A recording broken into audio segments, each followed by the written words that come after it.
Welcome to the Purposes of God. This is a special 30 video PowerPoint presentation of the Tribulation Network. The final video is an addendum to the original 29 videos. I, Doug Krieger, will be your host throughout this dynamic series of videos which will consider the purposes of God in light of the divine measurements recorded in the Scripture of truth, and how those measurements are vested in the sacred cubit measurement of 25.20 inches. Again, this special presentation is extended to you by the Tribulation Network. We can be found on the World Wide Web at www.the-tribulation-network.com. Heaven is my throne, and earth is my footstool. Where is the house that you will build me? And where is the place of my rest? For all those things my hand has made, and all those things exist. Isaiah chapter 66, verses 1 and 2. All things were made through him, and without him nothing was made that was made. John chapter 1, verse 3. The index to the purposes of God is quite extensive. Video number 1, we will continue our introduction to the topic. Video 2 will be an introduction of Sir Isaac Newton's quest for Prisca Sapientiam and Prisca Theologia. Video 3, we're going to be discussing the 2520 or the 25.20 inch sacred cubit and the topic, the handwriting on the wall, with regards to the demise of the Neo-Babylonian king Belshazzar during Daniel's experience with him and in Babylon. Video 4, we will continue with Sir Isaac Newton, the man of science and prophecy. Also in video 5, the sacred cubit and the statute mile and the British promotion, discovery, and the prosecution thereof. In video 6, we'll go into the nautical mile and a little bit more on the sacred cubit.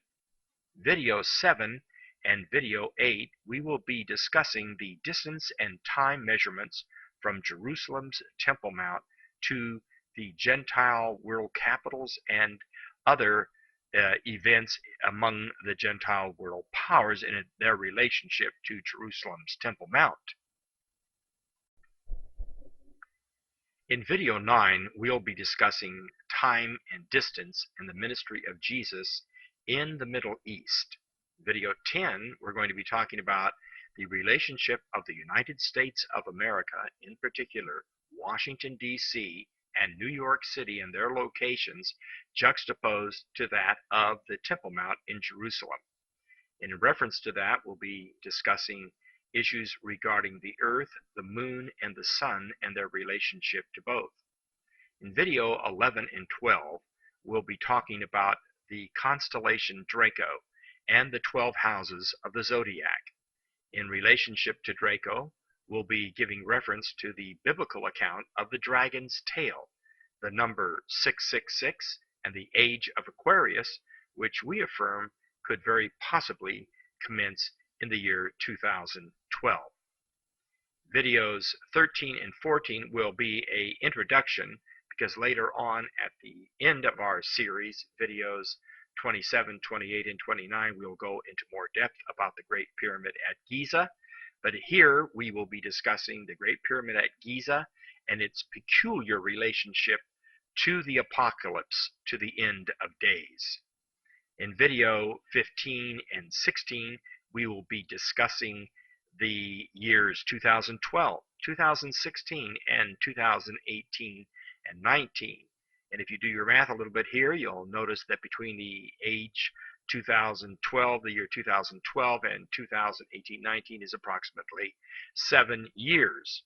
This alludes to Daniel's 70th week and the 7-year time frame with that week. And in the middle of that week will be the event known as the Abomination of Desolation. At the end of the week, we'll be entering into the year of Jubilee. And this will be in videos 15 and 16.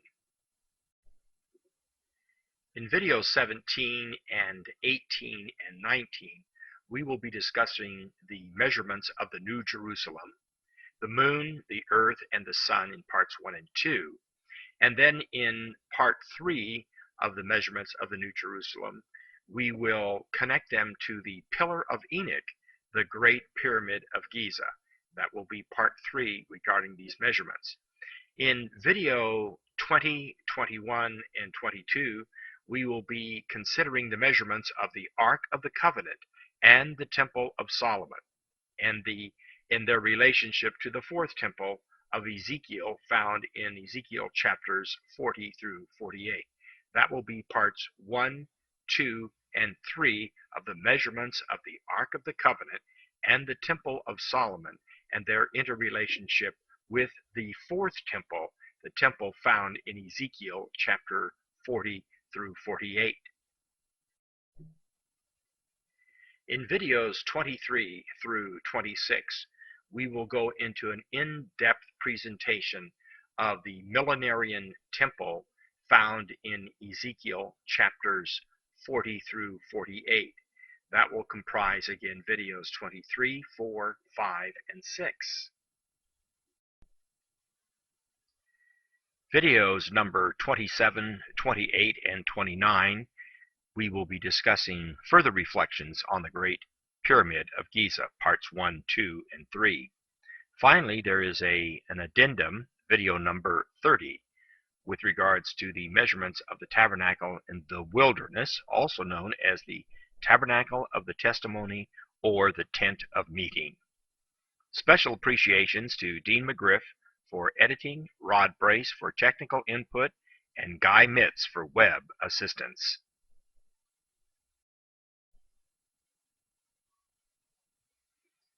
This is a dedication page. This presentation is dedicated posthumously to Queen Elizabeth I of England, who lived between 1533 and 1603, and whose accession to the throne at age 25 led her to quote Psalm 118. "It is the Lord's doing, and it is marvelous in our eyes." That statement was made on November the 20th, 1558. Even in this, her destiny to give birth to the Church of England and to the King James Version of the Bible, which was compiled between 1604 and 1611, astounds in that she, at the age of 25, on the 20th of November, preserves in her ascendancy the sacred cubit, which she and the British so assiduously sought after and preserved in Scripture, the 25.20 inches of the sacred cubit. Yes, this is the Lord's doing, and it is marvelous in our eyes.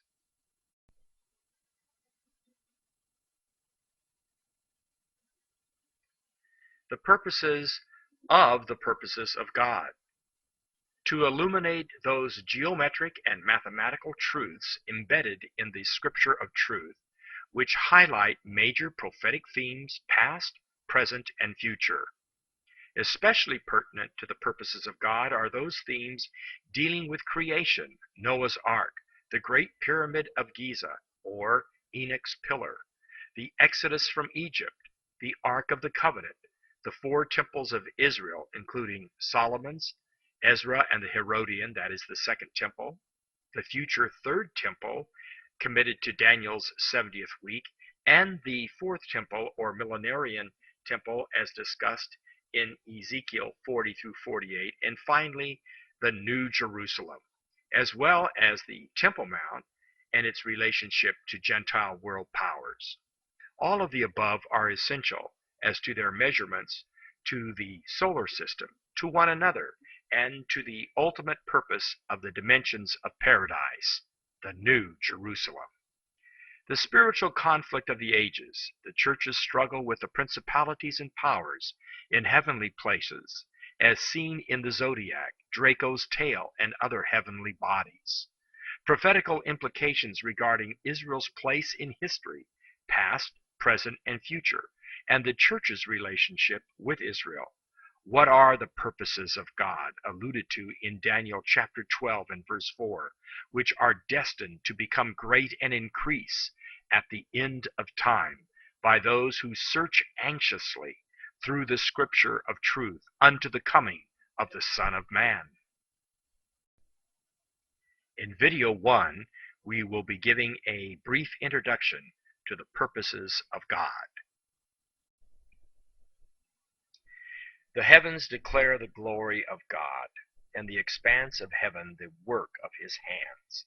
Their line has gone out through all the earth, and their words to the end of the world. In them he has set a tabernacle for the sun, which is like a bridegroom coming out of his chamber.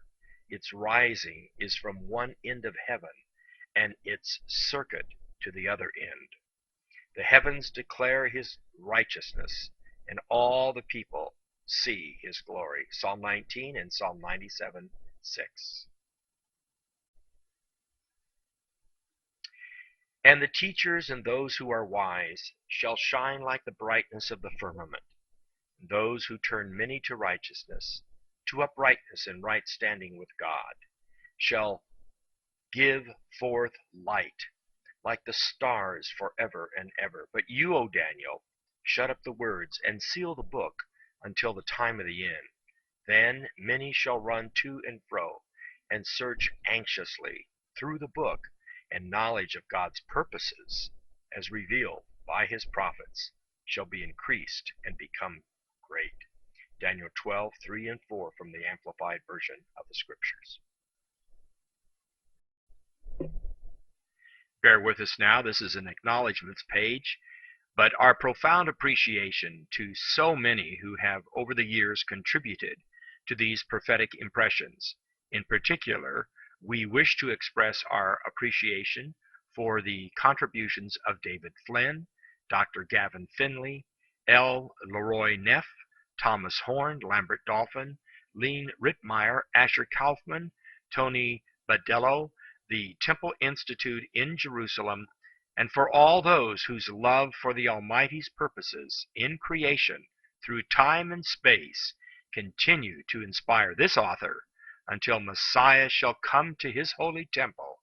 Sincerely, Doug Krieger, myself with my colleague, Dean McGriff.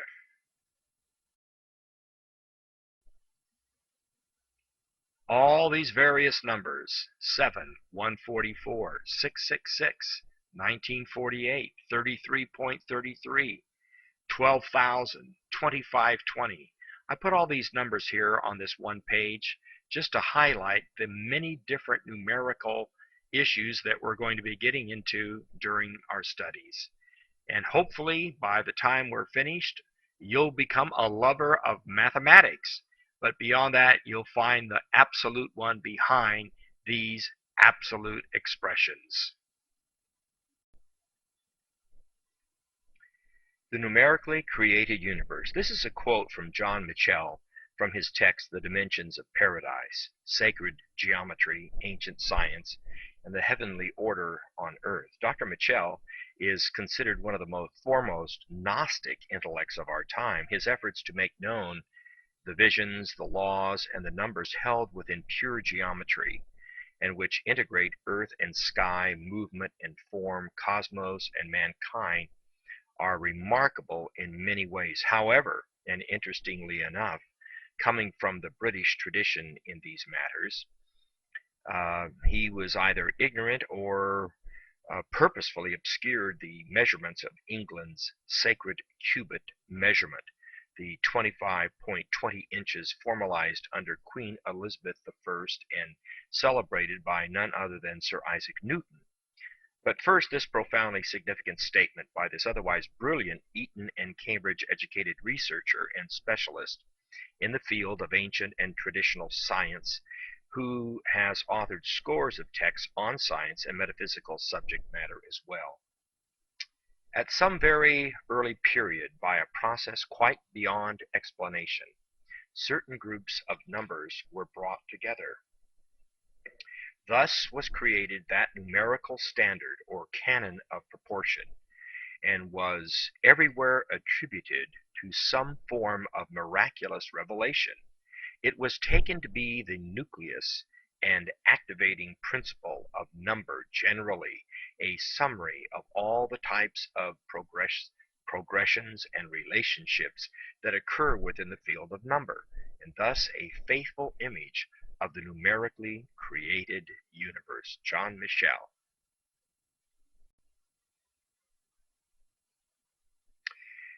From Sir Isaac Newton's text Observations upon the Prophecies of Daniel and the Apocalypse of St. John.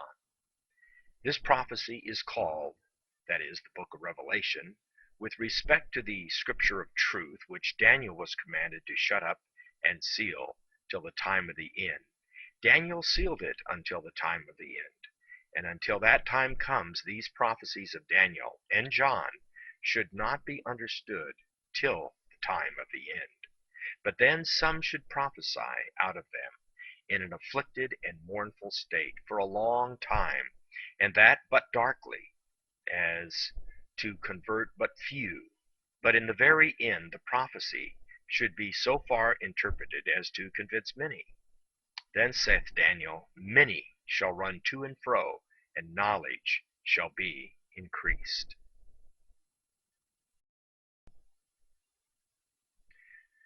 The occult and Gnosticism versus the sacred cubit, and we've alluded to this already. Though the Gnostics and pagan occult probe the depths of sacred numerology, they, as John Michell, perhaps their chief proponent in the modern era, have inadvertently or purposefully, equivalent to intellectual fraud as far as this author is concerned, obfuscated the dimensions of the sacred inch and sacred cubit, 25.20 inches, with its imperial mile, 5,280 feet. Our standard is the infallibility of the divine imprimatur within the scripture of truth, the Old and New Testaments. Paganism's deceits will not constitute an obdurate barrier to the knowledge of God's purposes as revealed by his prophets. They shall be increased and become great at the end of days. Alluding to Daniel 12:4 again from the Amplified version of the Scriptures. This familiar figure of the Star of David, also known as the Shield of David, and Magen David, concludes our first video presentation. What you're looking at here is a triangle over the top of another triangle. These are both equilateral triangles.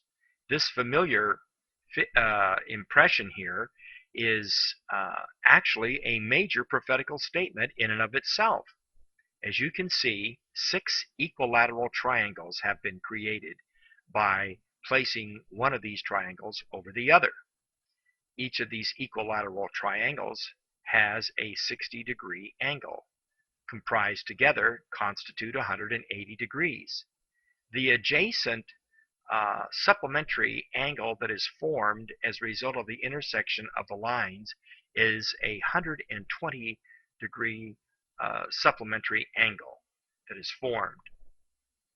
The number of equilateral triangles are 6, and 6 times 180 degrees will give us 1080 degrees. The 12 supplementary angles that have been created of 120 degrees each, adjacent to the 60-degree angles, will equal 1,440 degrees. And by the way, that 144 is a significant number in relationship throughout the entire scriptures, ultimately leading us to the New Jerusalem. The total degrees in the Magen David, or the Shield of David, or the Star of David, when we add the 1080 and the 1440 together, come to the number of the sacred cubit, 2520. 2520 is the signature of completion of the Almighty's plans found in prophecy and geometry of the temple, the ark, and creation. Again, I'm your host, Doug Krieger of the Tribulation Network. This concludes video number 1, and we'll now go on to video number 2 in this special series of the Tribulation Network's The Purposes of God.